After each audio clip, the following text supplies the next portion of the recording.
Hello বন্ধুরা, সকলে কেমন আছেন? প্রতিদিনের মতো আজকে আবারও চলে এসেছি একটি নতুন রেসিপি নিয়ে। আর আজকে নিয়ে এসেছি একদমই একটা অন্যরকম রেসিপি। আমি নূরজাহান। আর আজকে নিয়ে এসেছি একটি বাঁধাকপির রেসিপি, সেটাও আবার মাছের মুড়ো দিয়ে। আমি মাছের মুড়ো নিয়েছি আর নিয়েছি বাঁধাকপি। এটা দিয়ে দুর্দান্ত স্বাদের একটি বাঁধাকপির রেসিপি তৈরি করে দেখাবো। বাঁধাকপি তো আমার অনেক প্রিয়, সেটা সিজন বা অফ সিজন। অনেকেই বলে থাকেন যে অফ সিজনের যে কোনো জিনিস কিন্তু সেরকম টেস্ট হয় না, কিন্তু না বন্ধুরা, সবজির দিক দিয়ে বলবো, যদি সেই সবজিটা ঠিক নিয়মে রান্না করতে পারেন তাহলে কিন্তু দারুণ লাগে।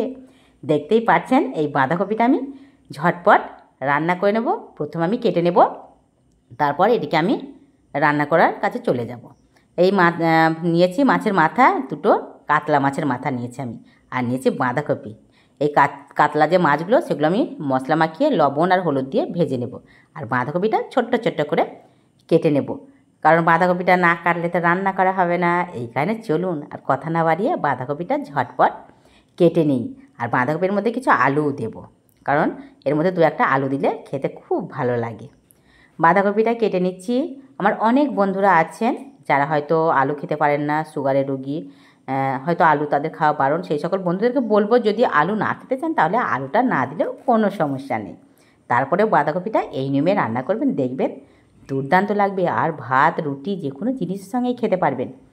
বাঁধাকপিটা আমি ছোট্ট ছোট্ট করে কেটে নিচ্ছি, দেখুন। আর এই বাঁধাকপিটা কিন্তু একদমই ফাঁপা না, ভীষণই টাইট বাঁধাকপিটা। বাঁধাকপি যত টাইট হয় না তত ভালো হয়। এই বাঁধাকপিটা খুব সুন্দর। বাঁধাকপিটা যেটা নিয়ে এসেছি সেটা কিন্তু অনেকটা ভালো দেখে তারপর নিয়ে এসছে। আর বাঁধাকপিটা আমি কেটে নিচ্ছি, এটা পরিষ্কার করে কেটে নেব, ধুয়ে নেব। এরপর চলে যাব গ্যাস ওভেনের কাছে। বাঁধাকপিটা আমার কাটা হয়ে গেছে। এখন আলুটা আমি কিভাবে কাটবো সেটা ভালো করে একবার দেখে নেবেন, কারণ বাঁধাকপির মধ্যে আলু কিন্তু বড় বড় দিলে একদম ভালো লাগে না। সেই কারণে এই আলুটিকে আমি একদমই ছোট্ট ছোট্ট করে কেটে নেব, যেটা বাঁধাকপির মধ্যে দিলে মিশে যাবে আর খেতেও কিন্তু ভীষণ ভালো লাগবে। এই জন্য এই আলুগুলোকে আমি ছোট্ট ছোট্ট করে কেটে নিয়েছি আর জলের মধ্যে দিয়ে দেবো, কারণ জলের মধ্যে না দিলে আলু লাল হয়ে যায়।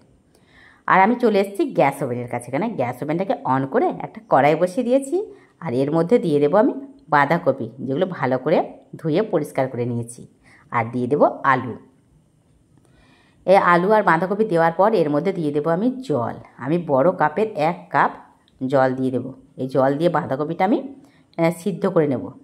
এর মধ্যে দিয়ে দিয়েছি আমি 1 চামচ মতো লবণ। বড় চামচের, আমার এই চামচটা একটু ছোটো ছিল বলে আমি 2 চামচ দিয়েছি, আর বড় চামচের 1 চামচ, চা চামচের 1 চামচ। এখন এটাকে আমি ঢাকনা দিয়ে রেখে দেবো। আর ঢাকনা দিয়ে আমি এটাকে প্রায় 10 মিনিট মতো রেখে দেবো হাই হিটে। এটা হাই হিটে রেখে দিয়েছিলাম। আর 10 মিনিট পর দেখছি জলটাও শুকিয়ে এসছে আর বাঁধাকপিটাও সিদ্ধ হয়ে গেছে। দেখুন বাঁধাকপিটা সিদ্ধ হয়ে গেছে, কারণ বাঁধাকপিটা যদি সিদ্ধ না হয় তাহলে খেতেও কিন্তু ভালো লাগবে না। এই কারণে বাঁধাকপিটা সিদ্ধ করে নিয়েছি। আর এর মধ্যে থেকে যে জলটা ছেড়েছে সেটা আমি ভালো করে ছাঁকনির সাহায্যে ছেঁকে নিয়েছি। এখন গ্যাস ওভেনে আবার একটা কড়াই বসিয়ে দিয়েছি আর এর মধ্যে দিয়েছি সরিষার তেল। মাছটির মধ্যে একটু লবণ হলুদ দিয়ে আমি মাখিয়ে নিয়ে একটু ভেজে নেব। মাছটি কিন্তু খুব ভালোভাবে ভাজতে হবে, আর মাছের মধ্যে কোনো রকম যেন আস্থানি গন্ধ না থাকে, তাহলে এই বাঁধাকপির রেসিপিটা কিন্তু দারুণ স্বাদের একটি রেসিপি হয়ে যাবে। এই কারণে মাছগুলো আমি ভালো করে উল্টে পেল্টে পুরো চারি সাইডটা দেখুন কত সুন্দর করে ভেজে নিয়েছি আর তুলে নিয়েছি, কারণ এখানে অনেকটা পরিমাণে তেল আছে। এতটা তেল আমি বাঁধাকপিতে ব্যবহার করব না, সেই কারণে কিছুটা তেল আমি রেখে দেব। আর একটা আমি চামচের সাহায্যে তেল অর্ধেকটা তুলে নিয়েছি, কারণ অনেকেই তো অয়েল খাওয়া বেশি পছন্দ করেন না। এখন প্রত্যেকটা আমার প্রিয় বন্ধুরাই কিন্তু অয়েলটা কম পছন্দ করেন, এই জন্য তেলটা আমি তুলে নিয়েছি। আর এর মধ্যে দিয়ে দিয়েছি আমি গোটা জিরা দিয়েছি, শুকনো লঙ্কা আর তেজপাতা। এটা যদি দেওয়া হয় না তাহলে কিন্তু স্মেলটা দারুণ আসে। এই কারণে এগুলো দেওয়ার পর এর মধ্যে দিয়ে দিয়েছি পেঁয়াজ। আমি একটি বড় সাইজের পেঁয়াজ কুচি কুচি করে কেটে এর মধ্যে দিয়ে দিয়েছি। আর দেবো একটি টমেটো কুচি। টমেটোটাও আমি পেঁয়াজের মতো ছোট ছোট করে কেটে নিয়েছি আর এর মধ্যে দিয়ে দিচ্ছি। এখন সবগুলো আমি একটু ভালো ভালো করে ফ্রাই করে নেব। এটা হালকা যখন একটু লাল লাল হয়ে আসবে তখন আমি ধীরে ধীরে মশলাগুলো এর মধ্যে দেবো। এই জন্য আমি অপেক্ষা করছি। আর এটা লাল হয়ে আস্তে আস্তে আমি দিয়ে দিচ্ছি হলুদ গুঁড়ো, ধনিয়া গুঁড়ো, জিরা গুঁড়ো, এগুলো সব মশলা আমি ধীরে ধীরে দিয়ে দেবো। আর আমি যেহেতু বাঁধাকপিটা ছোট্ট পরিমাণে নিয়েছি, খুব বেশি না, এই কারণে আমি মশলা চামচে 2 চামচ করে দিচ্ছি সব মশলা। আর যে লঙ্কাগুলো সেটা দিয়েছি 1 চামচ, আদা রসুনের পেস্ট দিয়েছি 1 চামচ, বাকি সব আমি 2 চামচ করে দিয়েছি। এখন এই মশলাটা এই পেঁয়াজ টমেটোর সঙ্গে খুব ভালোভাবে আমি মিশিয়ে নিয়েছি। দেখে বুঝতেই পারছেন এই মশলাটা কিন্তু একদম মিশে গেছে এই পেঁয়াজ টমেটোর সঙ্গে, কত সুন্দর কালারটা এসছে না। এখন এর মধ্যে আমি দিয়ে দিয়েছি 1/2 চামচ মতো লবণ। কারণ লবণ যেহেতু আমি বাঁধাকপির মধ্যে দিয়েছি, মাছের মধ্যে দিয়েছি, এই কারণে অল্প পরিমাণে দিয়েছি। আর দিয়েছি খুবই সামান্য পরিমাণে জল, তাহলে এই যে মশলাটা তৈরি করছি সেটা তাহলে কড়াইয়ের নিচে লেগে যাবে না। এই কারণে খুব অল্প পরিমাণে জল দিয়ে আবারও এই মশলাটা তৈরি করে নিয়েছি। আর এর মধ্যে দিয়ে দেবো আমি মাছ, যেটা আমি খুব সুন্দরভাবে ভেজে নিয়েছিলাম। মাছটি দেওয়ার পর এটাকে আমি ভালোভাবে এই হাতার সাহায্যে একটু ভেঙে ভেঙে দিচ্ছি। মাছটা যদি একটু ভেঙে ভেঙে না যায় তাহলে বাঁধাকপির মধ্যে মিশে যাবে না, আর এর টেস্টটাও আসবে না। ওই জন্য ভালো করে একটু এভাবে ভেঙে দিতে হবে। হালকা হালকা গোটা গোটা থাকবে, কিন্তু ভেঙে দিতে হবে। আমি ভেঙে দিয়ে এটাকে 1 মিনিট লো টু মিডিয়ামে রেখে দিচ্ছি। 1 মিনিট পর এটাকে আমি ঢাকনা খুলে দেখছি আবার কিছুটা এটা হালকা হালকা তেল ছেড়েছে, আর কত সুন্দর লাগছে দেখতে। দেখুন, দেখে একদমই খেতে ইচ্ছা করছে যে মাছটা হয়তো এখনই ভাজা ভাজা করে খাওয়া যাবে, কিন্তু না বন্ধুরা, আজকে আমি মাছ ভাজা রেসিপি দেখাবো না, আজকে আমি বাঁধাকপি রেসিপি দেখাবো। এই কারণে এটা এখনও পর্যন্ত তৈরি হয়নি। আমি আবারও 1 মিনিটের ঢাকা দিলাম। 1 মিনিট পর আমি খুলে এটাকে আবারও একটু এই হাতার সাহায্যে দেখে নেবো লেগে গেছে নাকি। আমি 1 মিনিট করে রেখেছি এই কারণে, কারণ তা না হলে নিচে লেগে যাবে, আর মশলাটা যদি পুড়ে যায় তাহলে কিন্তু খাবারের টেস্ট নষ্ট হয়ে যাবে।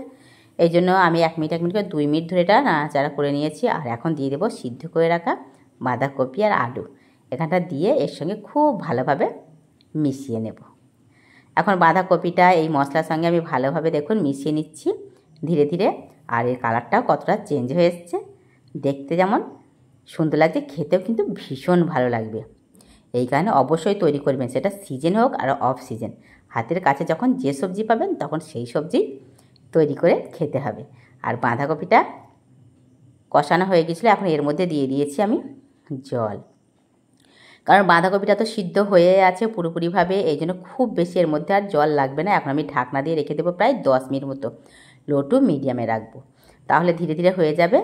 আর 10 মিনিট পর ঢাকনাটা আমি খুলে দেখছি, দেখুন কি দুর্দান্ত যে একটা কালার এসছে বন্ধুরা, আমি তো আপনাদেরকে বলে বোঝাতে পারছি না।